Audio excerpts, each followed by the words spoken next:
from her. So as she comes to you, give her a hand.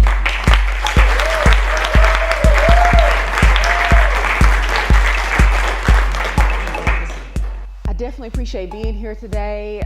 When I received the call from Dr. Green and Reverend Williams about speaking, it took us a little time to figure out my schedule.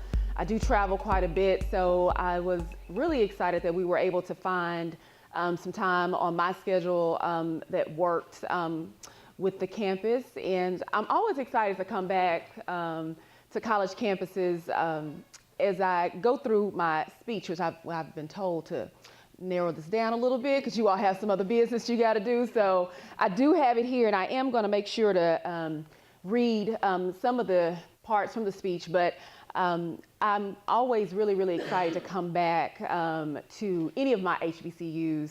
I'm a proud graduate of the great Philander Smith College.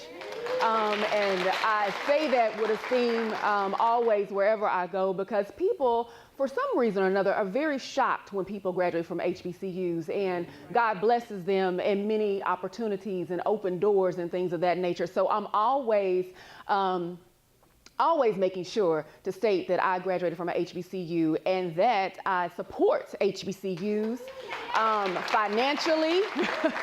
And I also support HBCUs in my connections and my influences, especially Philander Smith College. So I am very excited to be here at Shorter today, and just to give you a few words of encouragement and wisdom, and to make sure to cover those 4 C's that I was given as well. So like some of you, my circumstances told me that I would have never had the many blessings that I've experienced and those future blessings that were to come. However, if I allowed those circumstances in my life to fully dictate my mindset, where I would see myself in the future, then I would not be able to appreciate any progress. And in this life, what I've learned is that we have to take into account our wins, that we have learned from our losses, and our progress, because it all matters. It makes us who we are. Being a wife and a mother of 2 beautiful girls, a 2-year-old and a 10-year-old, and a leader in public health policy field. Quite a few people are like, what is public health policy? So I'll talk about that a bit too. But being a leader in the public health policy field, it is my obligation to get up every day, ready, prepared, prayed up, and faith up, to work in a system that was built for me not to succeed. And I want you all to understand that the system that we have today, if you don't know, I'm sure you do because you go to Shorter College, and most HBCUs talk about the social injustices that African Americans and communities of color face on an everyday basis. You understand the reason why it's very important for you to be faithed up and prayed up in your work, right? I'm not using that as an excuse. It's just a reality. It is what it is. Every day I fight against stereotypes, assumptions of what others think I should be or what they think I am based on previous interactions with African American women, women who are as young as I am in leadership roles, and what they've seen in the media. Every day, none of us get one day off to be or not be about our business or our ordained purpose. It makes me think of the quote of Maya Angelou that when we walk in a room or space, we carry our race and all that comes with it. Okay, we carry everything in the room with us, right? We have to be that example. It's just factual. And when you know that you are also part of that solution, you have an obligation to uphold that inspiration. You have an obligation to uphold those 4 C's that are interwoven here at Shorter College of character, competency, competency, culture, and citizenship.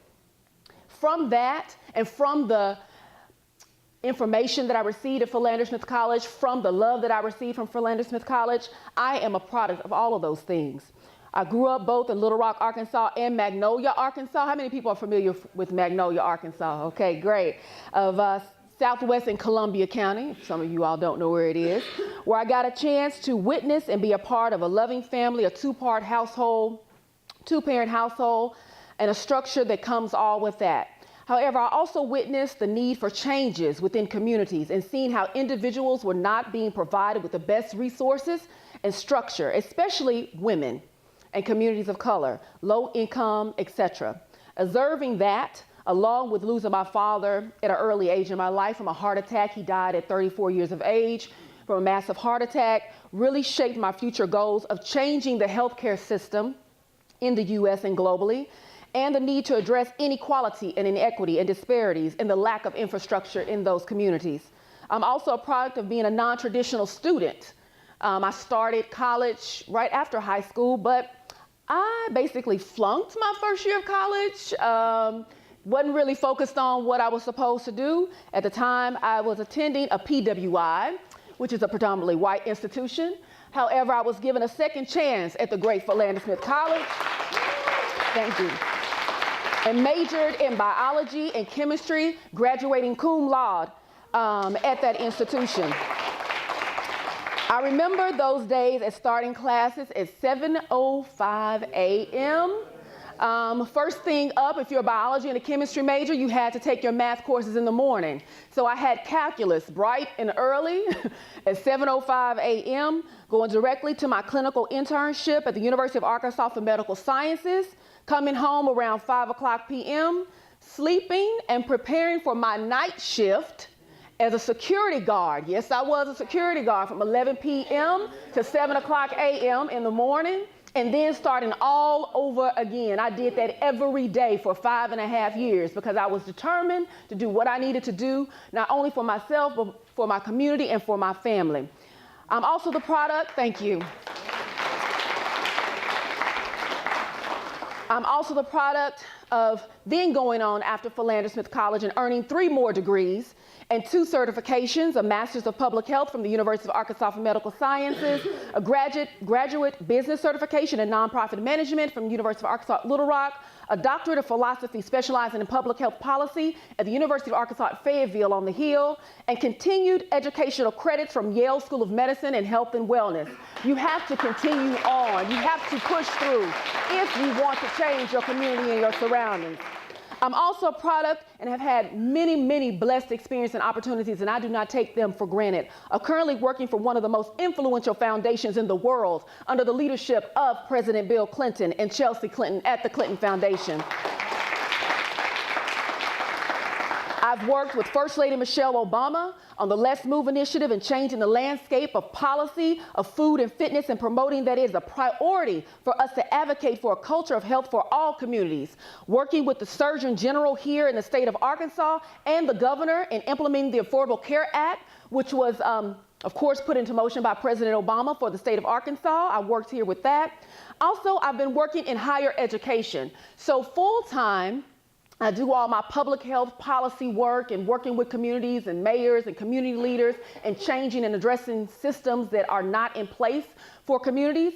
But then I also am an adjunct instructor. I've been doing that for about as long as I have been working in the field of public health, primarily focusing on healthcare administration, healthcare policy, public health and wellness, etc. I've had many opportunities to teach those adjunct courses here domestically and globally.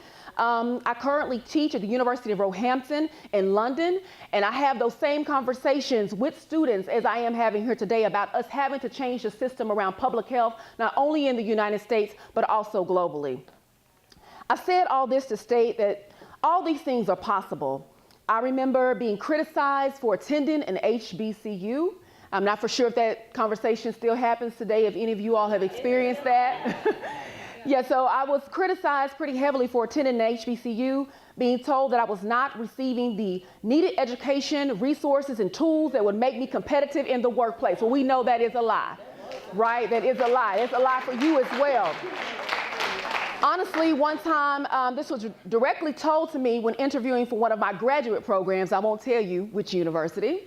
But interviewing for one of my graduate programs, because once you leave shorter, you go on to graduate school, they have a process where you apply for the graduate program of interest, you do an interview, you have all these letters of recommendation, you have your test scores that you have to submit, etc. And so when I was in this panel interview, and one of the interviewees told me that they felt that I would not be able to hold up to the curriculum and the rigor at the university because I graduated from an HBCU, Philander Smith College. So obviously they felt comfortable in telling me that that I wouldn't be able to uphold to that curriculum. Of course, I responded respectfully and told them that I would and how that would happen. They then later reprimanded that interviewee for making that statement to me. But I was the first graduate from Philander to enter into that program. I was the only African-American female in that program, so of course it was extremely lonely.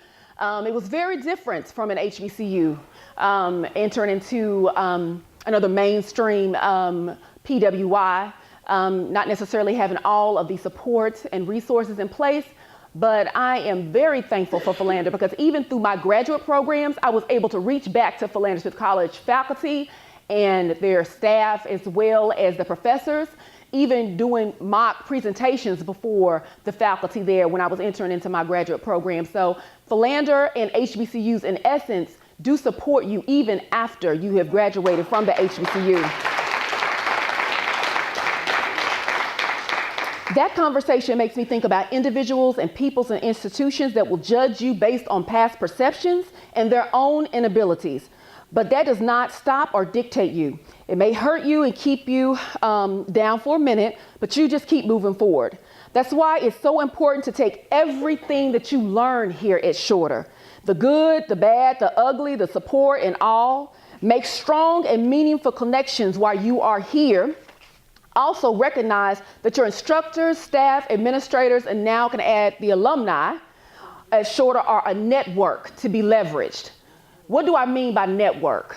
I mean that you do what you're supposed to do on your end so that your network, the instructors here, the alumni, the administrators can vouch for you and open doors for you and have those resources for you, because these individuals are more than just the four walls of Shorter. They have connections outside of the walls of Shorter that can really help you within your career. I met Dr. Green at an event a while back, and it was from that connection that we began conversations around some different things that Shorter College was in need of and things like that. And he had no idea that I graduated from an HBCU. He had no idea my passion and purpose for HBCU. He had no idea that when an HBCU calls, I make time for my historically Black colleges and universities, and you should do the same.